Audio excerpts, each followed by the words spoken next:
Hi guys, and welcome to your daily tarot reading for Wednesday, the 11th of August 2021. Thanks for joining me. I'm going to use the Herbal Tarot for today's reading.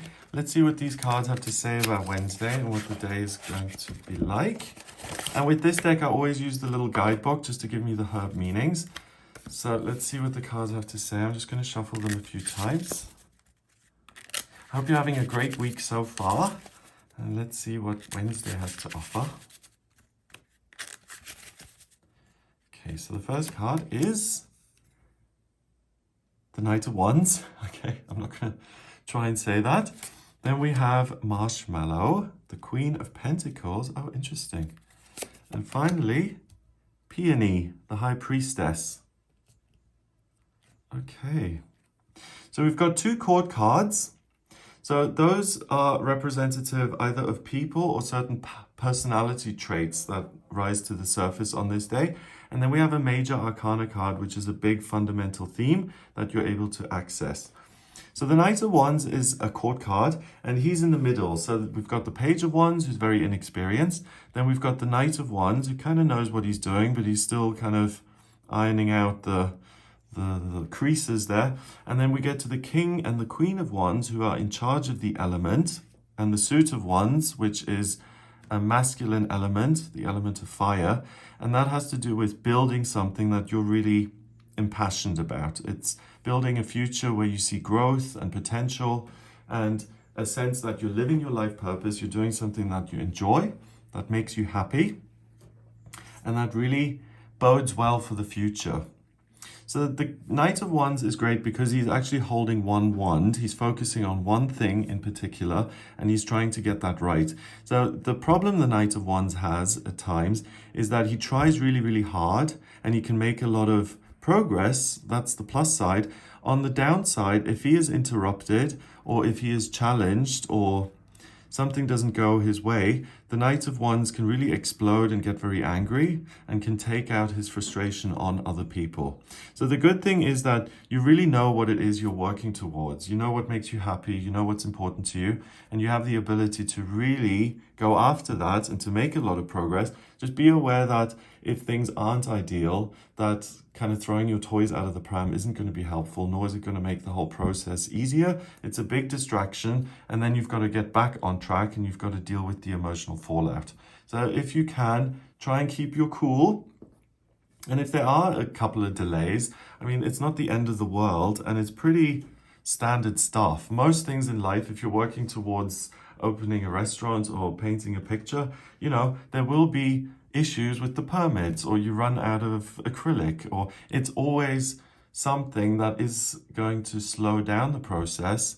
But what's really going to slow it down is if you get really frustrated and angry about it and then just go, oh, I can't do this anymore. And you really have that kind of a moment, because like I said a moment ago, then you have to deal with the fallout. You have to gather yourself, get back on track, and then start all over again. So do yourself a favor and just try and take deep breaths and to accept the process as it is, and realize and accept that you are making progress, whether it's at 100 miles an hour or 50 miles an hour. It really doesn't matter on this day. The important thing is that you're staying on track and that you're moving toward your end goal. Okay, so let's see what the poisonous herb, is it aconite? The Knight of Wands actually says. So let's see. The Knight of Wands. The quest for passion and experience, hot-bloodedness. Okay, so pretty similar to the Knight of Wands card. The hot-bloodedness, use that to your advantage to set goals or to have fabulous experiences, and try and minimize the kind of anger and potential for frustration and irritation. Marshmallow is next, the Queen of Pentacles. The Queen of Pentacles is someone who is incredibly patient. So she's a nice mitigating factor to the Knight of Wands, because the Queen of Pentacles, she looks at what's already in existence. She looks at her environment and she says, how can I use my energy and my creativity to tweak this, to make it look different, to redesign the environment, to make it suit my needs? So the Queen of Pentacles is reliable. She's practical. She's resilient, she's creative, she's down to earth.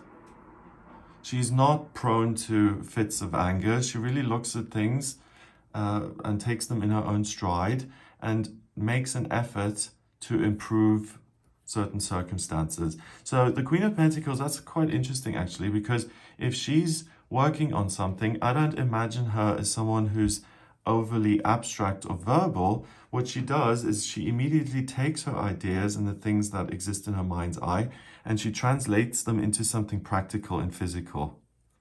So the combination of these two is really great because you do have this focus on what makes you happy and what you want to achieve.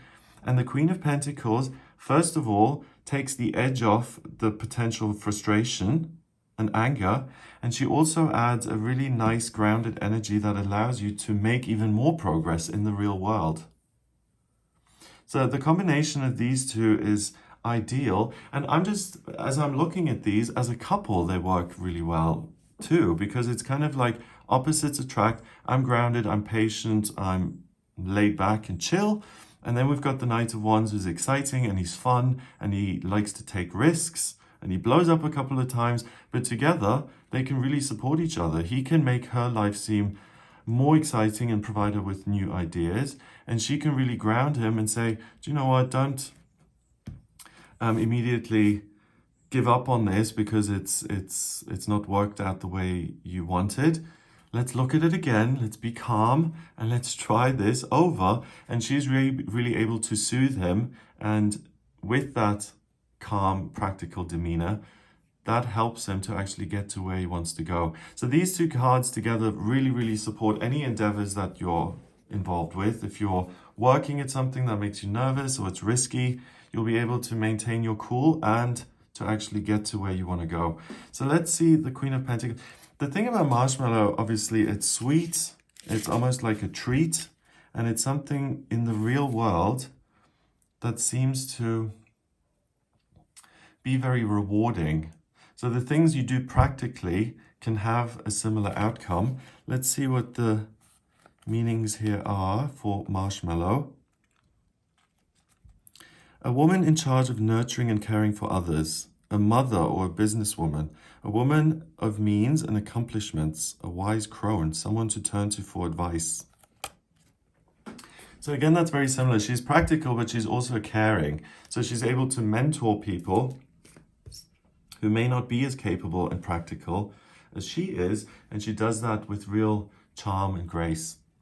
So the other way this could manifest, if you really identify strongly with one of these two cards, like if you feel that you're the Knight of Wands and you've got something important that you'd like to achieve on this day, but you know that you're a little bit volatile, then it's likely that you have access to this energy via another person or a group of people or some sort of activity that makes you feel this. So it doesn't necessarily have to be a person, and it doesn't always necessarily have to come from within. You can also look at attaining these energy from the real world. If you identify with the Queen of Pentacles and you feel like you're managing your circumstances and you want to be there for someone else and to mentor someone or to support them, then either you can do that for yourself if you say, what really motivates me? What do I want to work on next? Or it's very likely too that there are people in your life who can really use and benefit from your expertise. Finally, we've got the High Priestess, and the High Priestess is the second card in the Major Arcana. And the message here is that you always have access to answers and guidance, and you don't need to be afraid. Because the High Priestess sits between these two pillars, it creates a doorway, it's a gate card, and behind this gate is all the information of the universe. She's dressed in blue, so by intuitively connecting with the other side, she, one, creates eternal life for herself, or she realizes, you've got the ankh here that she's wearing, she realizes that she's an eternal being and not to sweat the small stuff. So this adds more patience to the day. And intuitively, she's able to understand the bigger picture and the meaning and to navigate circumstances by listening to the universe, her higher self, and her feelings. And it means that not everything has to be logical. It doesn't all have to make sense. If it feels right, then that's good enough. You can pursue it and take real practical action to succeed and to get something sweet out of it. But then also you see this crescent moon that she has her foot on. Because she has all this information and connection to spirit, and she has all this faith that things are exactly the way they're supposed to be, she doesn't have to be afraid. So if you do experience fear and uncertainty, then just take a moment on this day to connect. What will be revealed is that really everything is okay and that you're in the right place at the right time and that you don't really need to stress about changing things. That then will reveal this interest and motivation in something particular which you can devote yourself to. So, peony, let's see what that means. Intuition, mystery, inability to express oneself outwardly. Well, that's resolved by the Knight of Wands, and it creates really good balance, because if she can't say anything at all, and he's constantly screaming about what he doesn't like, then the combination of the two balances that out, and you can really be practical about what you want to do. Inner knowledge, wisdom, the yin or feminine principle, beauty and grace. And that adds to the Queen of Pentacles, because anything you do will have that designery aspect to it, and you put your own personal stamp on it, your own take, and you're able to create something sweet and beautiful. Lovely. Number-wise, we've got 2 chord cards. A chord card counts as 1. So 1 and 1 is 2. And another 2. First of all, 2 and 2, if you put the 2s together like this, it's the 4 of Wands, which is cause for celebration. And it's another gate card. It says if you take practical action based on your feelings, what makes you feel motivated, you're going to create a doorway into a new chapter of your life, and it is something sweet that you can celebrate. So that's great. 2 and 2 is 4. 4 is security and structure. So it's not just something that gives you a real sense of fulfillment and joy. It's also something that's likely to exist in your future for quite a significant amount of time. So you're able to create something reliable for yourself. So not only is the Queen of Pentacles diligent and reliable, you can use her energy to manifest something reliable and concrete in your everyday experience. Wow, so I love this. It's really nice. I hope you have a great day. If you would like a personal reading with me, then please get in touch via my website. It's gregoryscott.com. On the front page, click on Book Your Reading to audio reading with me. If you like this video, then please give it a thumbs up, hit subscribe, and share the video online. Have a fabulous Wednesday, and I'll speak to you tomorrow.